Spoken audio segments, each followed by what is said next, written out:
कैसे हैं आप सब। और आज हम पार्टनरशिप का नेक्स्ट टॉपिक करने जा रहे हैं, that is features of partnership. मैंने आपको लास्ट पार्टनरशिप की इंट्रोडक्शन करवाया था और आज से हम क्या इसके फीचर्स के बारे में बात करेंगे। तो फीचर्स अपने आप में एक इतना इंपॉर्टेंट टॉपिक नहीं है। अगर आप इस वीडियो को स्किप करना चाहते हो तो आप स्किप कर सकते हो। अगर आप नॉलेज के लिए देखना चाहते हो that is up to you. इसका क्या है, एक छोटा एमसीक्यू क्वेश्चन आपके एग्जाम में आता है। इसका बड़ा क्वेश्चन कभी भी एग्जाम में आज तक नहीं आया है और आगे भी नहीं आएगा। ठीक है, तो आज हम क्या फीचर्स के बारे में बात करते हैं। इसको फीचर्स भी बोला जा सकता है, इसको कैरेक्टरिस्टिक्स भी बोला जा सकता है, जो भी आप बोलना चाहो दैट्स योर चॉइस। और तो इसके हम फीचर्स के बारे में बात करते हैं। तो मैंने आपको लास्ट बताया था कि पार्टनरशिप क्या होता है, जब दो या दो से ज्यादा लोग इकट्ठा होते हैं एक बिजनेस को कैरी करने के लिए और उस बिजनेस के प्रॉफिट को आपस में डिस्ट्रीब्यूट करने की इंटेंशन से। ठीक है, तो इसके फीचर्स का सबसे पहला पॉइंट ही क्या है हमारे पास, एग्रीमेंट। एग्रीमेंट का क्या मतलब होता है, एक लीगल डॉक्यूमेंट होता है जिसमें सारे पार्टनर्स के राइट्स, नाम वगैरह लिखे होते हैं, कितने पार्टनर्स हैं, क्या क्या उनकी ड्यूटीज होंगी, क्या क्या उनके राइट्स होंगे। ठीक है, उनके किसको क्या मिलेगा, कितना कितना क्या शेयर मिलेगा। पार्टनरशिप के सारे रूल्स एंड रेगुलेशन किस में लिखे होंगे, पार्टनरशिप एग्रीमेंट में। इसको पार्टनरशिप एग्रीमेंट का एक स्पेसिफिक नेम क्या है, पार्टनरशिप डीड। इसको एग्रीमेंट ज्यादातर वर्ड यूज नहीं करते, इसको पार्टनरशिप डीड के नाम से जाना जाता है। ठीक है, इसमें क्या होता है, पार्टनरशिप के सारे रूल्स एंड रेगुलेशन लिखे गए होते हैं जो पार्टनर्स पे अप्लाई होंगे। अगर कल को आगे जाकर कोई ऐसा प्रॉब्लम आ जाता है, कोई ग्रीवियंस अराइज हो जाता है, तो पार्टनर इस एग्रीमेंट की हेल्प से उसको रिजॉल्व करने का कोशिश करेंगे। ठीक है, हर चीज रिटर्न में होना जरूरी है। एग्रीमेंट भी क्या है, रिटर्न में होता है जिसपे पार्टनर एग्री करते हैं कि इस पे पार्टनर बकायदा साइन भी करते हैं कि हम इन चीजों को एग्री करते हैं, ये रूल्स है, ये रेगुलेशन है, इस पार्टनर की ये ड्यूटी है, ये राइट है, ऐसे ऐसे करके सब लिखा होगा। इस पे पार्टनर्स क्या है, एग्री करते हैं, साइन करते हैं, तो क्या है, एग्रीमेंट बन जाता है। ठीक है, और सेकंड क्या है हमारे पास, that is number of person. Number of person मैंने आपको उस टाइम भी बताया था नंबर ऑफ पर्सन के बारे में, एक बार फिर से बता देती हूँ। तो नंबर ऑफ पर्सन में क्या होता है कि पार्टनरशिप के लिए आपको कितने मेंबर्स की या कितने पार्टनर्स की जरूरत है। ठीक है, तो हमारे पास पार्टनरशिप के लिए मिनिमम कितने पार्टनर्स की जरूरत है, 2। कम से कम 2 पार्टनर्स तो चाहिए ही चाहिए। ठीक है, अगर एक पार्टनर हुआ तो उसको हम पार्टनरशिप तो नहीं बोल सकते। ठीक है, उसको क्या हम सोल ट्रेडिंग या सोल प्रोप्राइटरशिप बोला जाता है। मिनिमम जैसे 2 दोस्त हैं, उनमें दोस्ती होने के लिए कम से कम 2 लोगों का होना तो जरूरी है। अब एक इंसान खुद से तो दोस्ती करने से रहा। ठीक है, तो बस सिमिलर सी बात है। तो मिनिमम कितने पार्टनर्स होने चाहिए, 2 पार्टनर्स। और मैक्सिमम पार्टनर्स कितने होनी चाहिए, मैक्सिमम एक मैक्सिमम लिमिट भी बताई गई है कि मैक्सिमम कितने पार्टनर हो सकते हैं, 100 से ज्यादा पार्टनर नहीं हो सकते। अगर 100 से ज्यादा हो गए तो उस पार्टनरशिप को, मैंने आपको लास्ट बताया था, कंपनी में कन्वर्ट करना पड़ता है। जहाँ तो आप 100 से ज्यादा पार्टनर ना रखो, अगर रखना चाहते हो तो वो पार्टनरशिप नहीं रहेगी, उसको क्या है, आपको कंपनी में कन्वर्ट करना पड़ेगा। ठीक है, उसके बाद थर्ड क्या है हमारे पास, लॉफुल बिजनेस। लॉफुल बिजनेस, अब लॉफुल बिजनेस का क्या मतलब होता है, लॉफुल का मतलब लीगल बिजनेस। लीगल बिजनेस, आपने 2 या 2 से ज्यादा लोग एक साथ आ गए हैं, आपने एग्रीमेंट भी बना लिया है, पर कौन सा बिजनेस करना चाहते हो, आपका बिजनेस लीगल भी होना चाहिए, एक लॉफुल बिजनेस होना चाहिए। आप इलीगल बिजनेस के लिए पार्टनरशिप नहीं कर सकते। फॉर एग्जाम्पल, हम एक दो चार दो से इकट्ठा हो गए, एग्रीमेंट भी बना लिया, और बिजनेस कौन सा करेंगे, स्मगलिंग का। बिजनेस कौन सा करेंगे, ड्रग्स बेचने का। बिजनेस कौन सा करेंगे जी, जैसे सुपारी किलिंग वगैरह होती है उसका। तो वो क्या है, लॉफुल बिजनेस नहीं है, वो इलीगल बिजनेस है। ठीक है ना, तो हमारा जो बिजनेस का जो मोटिव होता है वो क्या है, लीगल होना चाहिए। हमारा बिजनेस लॉफुल होना चाहिए। लॉ की नजरों में उसको हम क्या है, ऐसा कुछ नहीं होना चाहिए कि उस पर एक क्वेश्चन मार्क आ जाए कि ये बिजनेस आगे सर्वाइव नहीं कर पाएगा। उसके बाद फोर्थ क्या आता है हमारे पास, sharing of profit. Sharing of profit, अब शेयरिंग ऑफ प्रॉफिट के बारे में क्या आता है, इसको आप ब्रीफ में लिख लें, profit sharing ratio. Profit sharing ratio, इसको थोड़ा सा ना देख लें ध्यान से, एक मिनट ही लगेगा, देख लीजिए। अब प्रॉफिट शेयरिंग रेशियो का क्या मतलब होता है, दो या दो से ज्यादा लोग इकट्ठा होंगे, बिजनेस को रन करेंगे, किस इंटेंशन से, प्रॉफिट शेयर करने की इंटेंशन से। बिजनेस का इंटेंशन क्या होना चाहिए, प्रॉफिट शेयर। पर ऐसा नहीं कि बिजनेस को लॉस नहीं हो सकता, लॉस भी हो सकता है। तो जो जितना भी प्रॉफिट है वो बांटा जाएगा, डिस्ट्रीब्यूट बिटवीन द पार्टनर्स।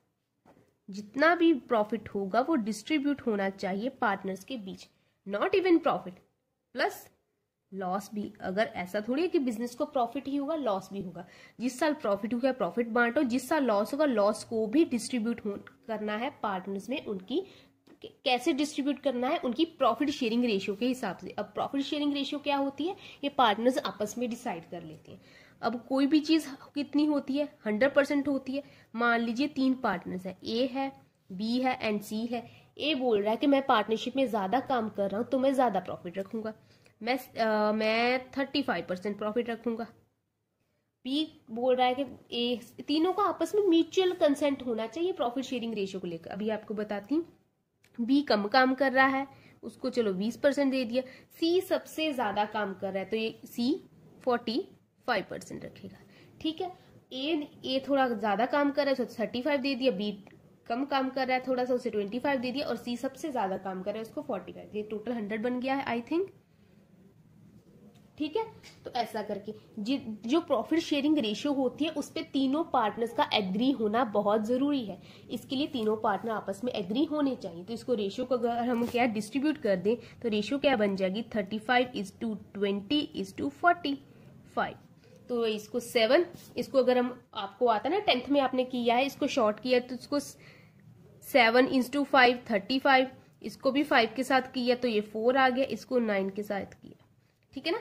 इसको भी 5 के साथ डिवाइड कर लिया, इसको भी 5 के साथ डिवाइड कर लिया, इसको भी 5 के साथ, क्योंकि तीनों जो नंबर है उनको 5 के साथ डिवाइड किया जा सकता है। तो हमारे पास नेट क्या बचता है, 7:4:9। इसको और शॉर्ट नहीं किया जा सकता, तो हमारी प्रॉफिट शेयरिंग रेशियो कितनी आ गई है, 7:4:9। ये तीनों पार्टनर आपस में डिसाइड करते हैं, फिर ही रेशियो डिसाइड होती है। अगर तीनों में से एक भी पार्टनर एग्री नहीं कर रहा है तो प्रॉफिट शेयरिंग रेशियो आप डिसाइड नहीं कर सकते। ये आपस में इनका म्यूचुअल डिसीजन होता है, ठीक है।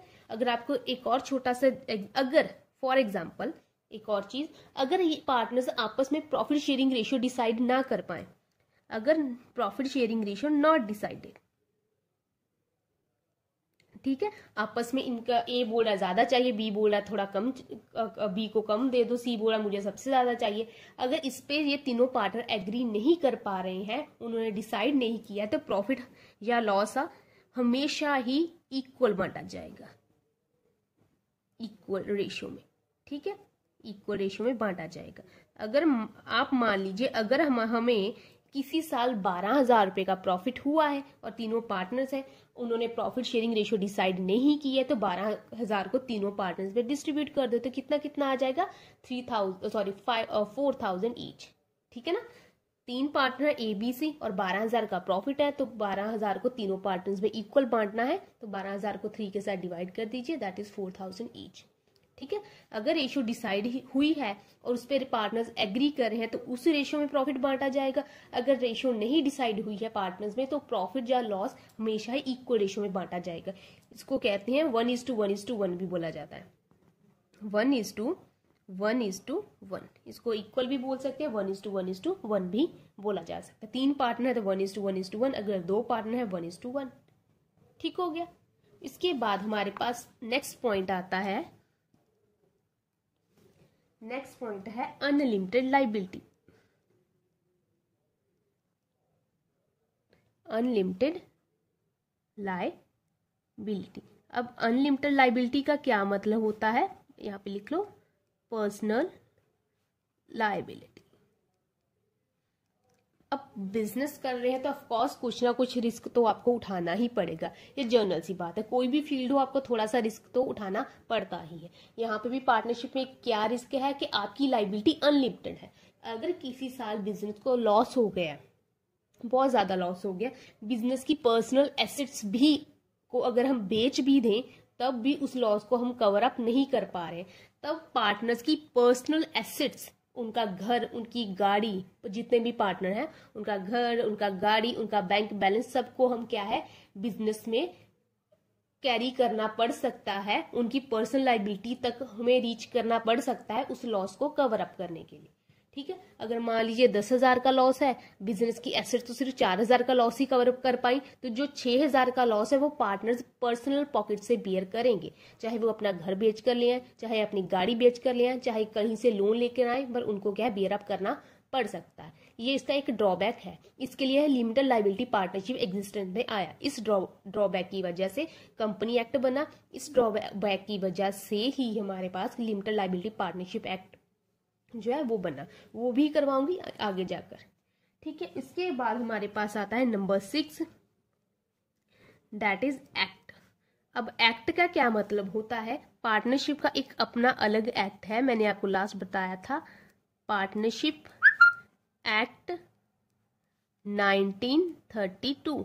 पार्टनरशिप का आप अपना एक अलग एक्ट है, दैट इज पार्टनरशिप एक्ट 1932।